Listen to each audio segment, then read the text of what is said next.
Now, Premier League leaders Arsenal host bottom club Wolves this weekend following a 3-0 win at Club Brugge last night. They remain top of the Champions League, and there was another positive performance from Noni Madueke, who scored twice. This is what his manager Mikel Arteta made of it.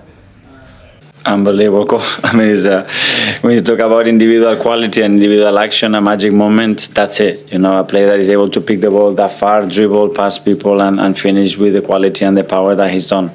The same as Martinelli as well. I think at this level, you want to win games, you need individual players to step out and to do something different. So very happy because now we have some players back in the front line and you can tell how much better we are with them.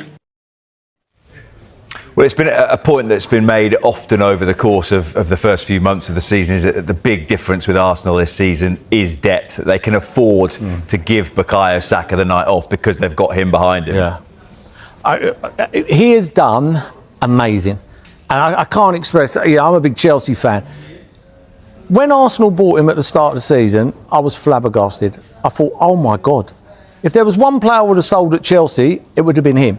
I never see him go past anybody, didn't really set the world alight at Stamford Bridge. He's gone there and he's been absolutely phenomenal. He's made me eat my words, but there's always horses for courses. You know, at Chelsea, you turn up at Chelsea, it's slow, you know, it takes time to get, you know, Arsenal, it's bang, bang, bang, get it out to the winger before anybody can double up, and it's quick. And he gets, when he gets one-on-one, I expect him to go past the fullback every time. That's how good he is. But he's not Saka yet, in my opinion. But what a person to have as someone to keep on coming on. As good as anybody, and probably better than Saka at 1v1s. I think if you can get him 1v1, I think he's absolutely outstanding. He done brilliant that night. That was unreal. Then he kept on doing it. And it was going wrong then. But yeah, he's made me eat my words. I think he's been absolutely brilliant. But the way Arsenal play suits his game. They get the ball out to the wingers very, very quickly. The point is, now, and maybe he in his own mind will think, well, one day I can really challenge Bukayo Saka. But it goes back to what I said before, that you can afford to not play Saka. Where there were some games, we'd have watched Champions League matches last season, we thought, what is he still doing out there, Saka, after 70 minutes?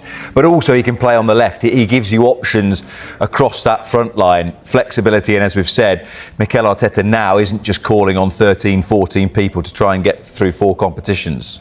Yeah, very much so, and it's clever what Arsenal have done, and they've done it very quietly. Do you know what I mean? All of a sudden they go buy him, and all of a sudden we all sit there and go, my God, look at that squad. And they're not like mega superstars. It's not that they've gone out and bought 10, 80 million pound players. They've just bought players here and here and here, and they've got an unbelievable squad. But Arteta can still get it wrong, and he got it wrong horribly on Saturday. Against Villa? Horribly wrong. You know, How? With Gyökeres has to play against Aston Villa. You know, I know Mourinho's done well, and he scored 2 very important goals. But you've bought this player as the missing link, and they're going to Aston Villa, who are probably the most banging form team, or they are the most banging form team in the country. So you know in that game, they're going to have periods, Villa, where they're going to put Arsenal under severe pressure. So you need that battering ram up front, and that player who's willing to hold the ball up, fight Konza, you know, and get them throw-ons halfway in the other half, just to take the pressure off, especially when your big boys are not playing at the back. He didn't do that.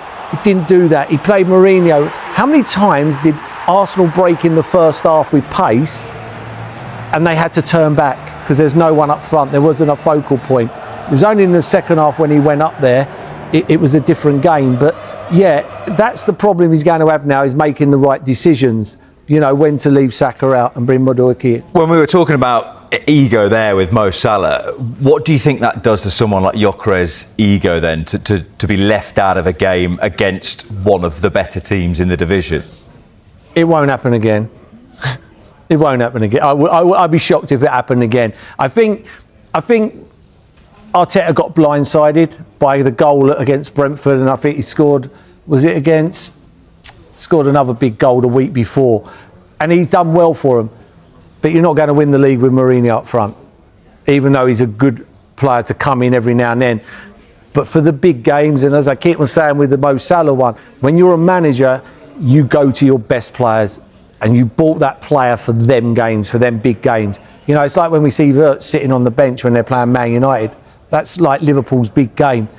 You don't pay 115 million and you have him on the bench with Isak or whatever. Do you know what I mean? So for me, I think Arteta's he got it horribly wrong last week. Horribly wrong, but not very rare. Therefore, that they play Liverpool on the 8th of January, which again is a huge game in the context of their league There's season. a bigger game, and that is next weekend. Not this weekend, because they'll beat Wolves.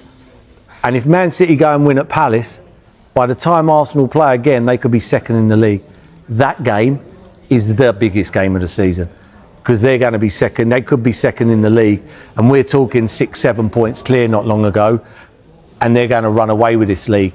It's a lot different playing when all of a sudden you turn up at the game, you could be second in the league, and you're like, wow, where's that come from? We can't play any better.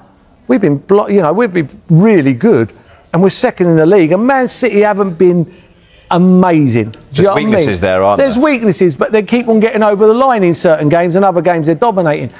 That's the big game for me, is the following weekend. My point about the Liverpool game was going to be, because I think there's a chance he might be fit enough by then, fully fit. In the biggest of games, does Gyökeres start down the middle, or does Havertz start down the middle in that position? Good question. Good question, because Havertz is a good player. Very top draw player. Again, horses for courses with them two. I think, when you're playing Wolves at home, if Havertz was fit, I'd play Havertz. I think he's got that guile. They're going to sit 10 behind the ball. He can connect with people. He can drop short. He can flick. He can get the ball in the box, 6'4", something like that. When you're playing Aston Villa and you're playing teams away, when you play Liverpool away and Man City, where they're going to have big parts of possession and put you under pressure, then you play Gyökeres up front, because he holds the ball up and he wins free kicks and he'll win throw-ons. And them throw-ons that fans at home will go, oh, we ain't done anything. All he's done is closed him down. He's kicked it out of play. But them two centre-halves are thinking, oh, my God, thank you.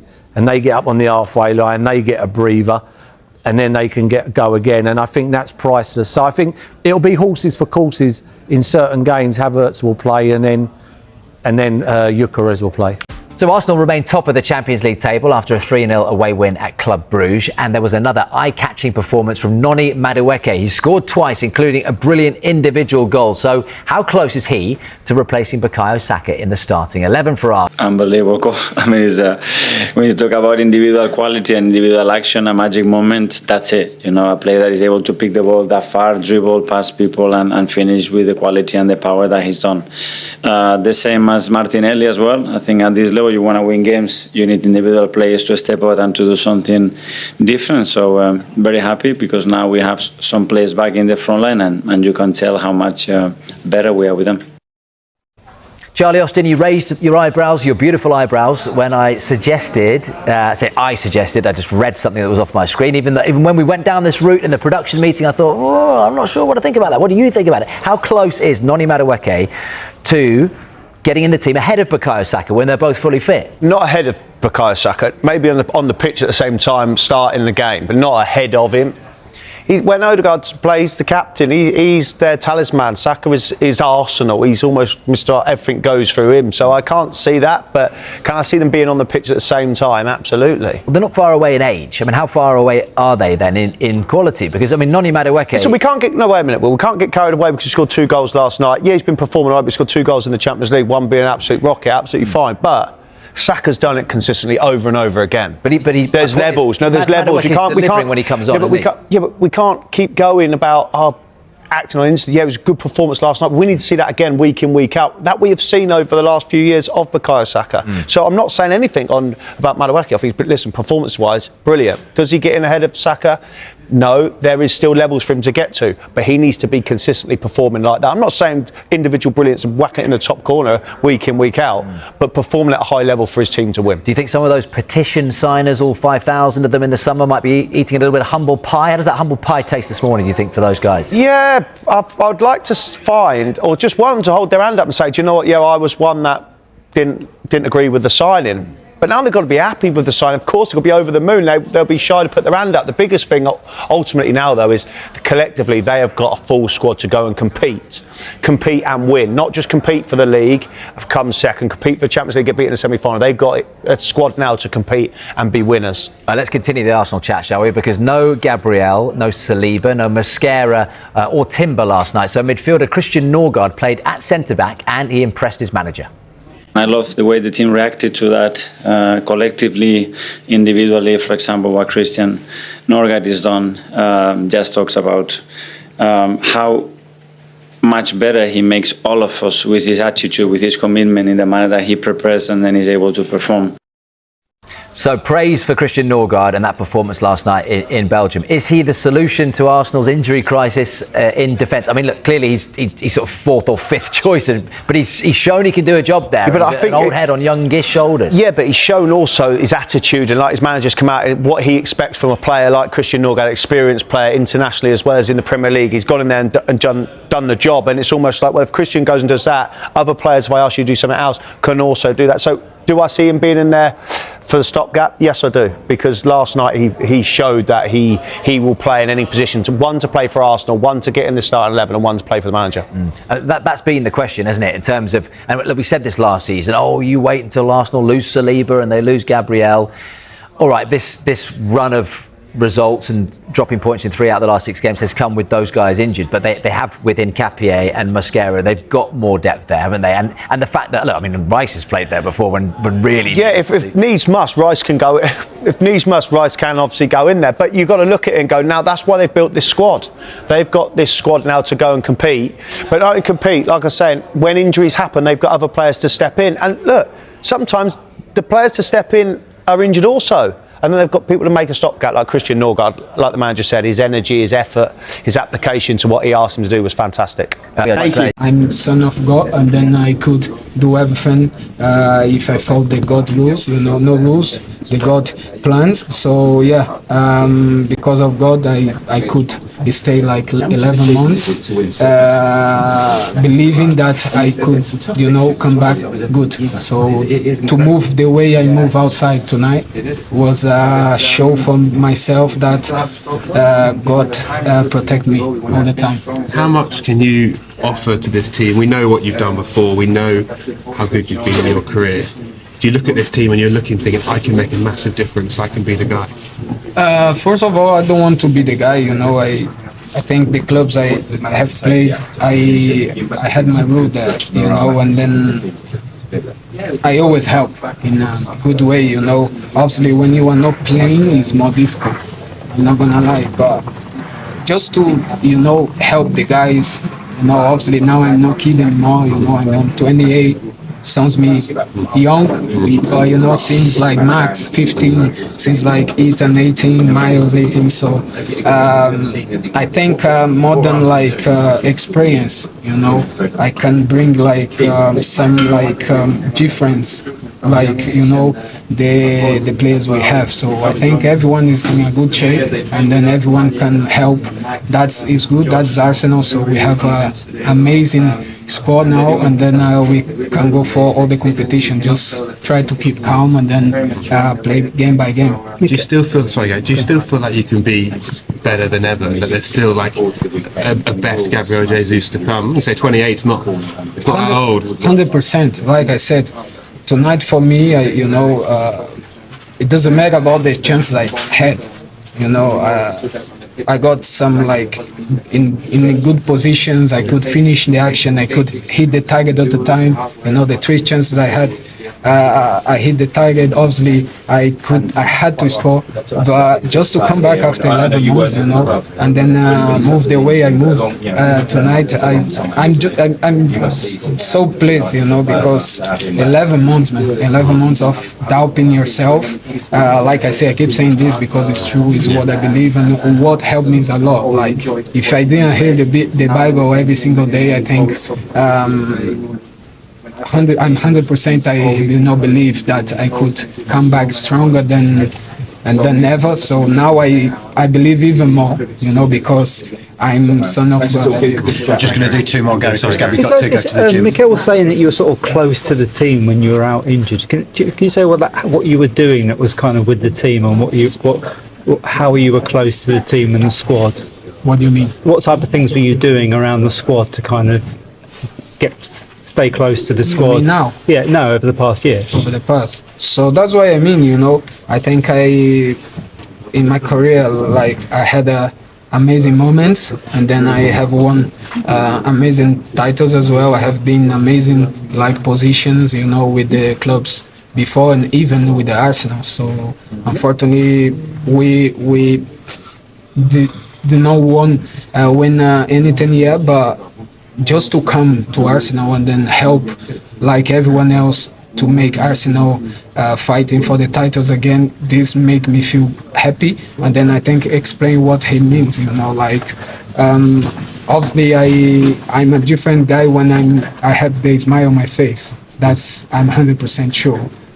And then obviously now I'm more experienced. Now I had 11 months of doubting of I step back and then watch everything around me, you know, that's helped me a lot. Unfortunately, was 11 months out of what I love, not the most, but now it's not the most anymore because I have my kids, my wife. But I think one of the beautiful things I experienced in my life is play football.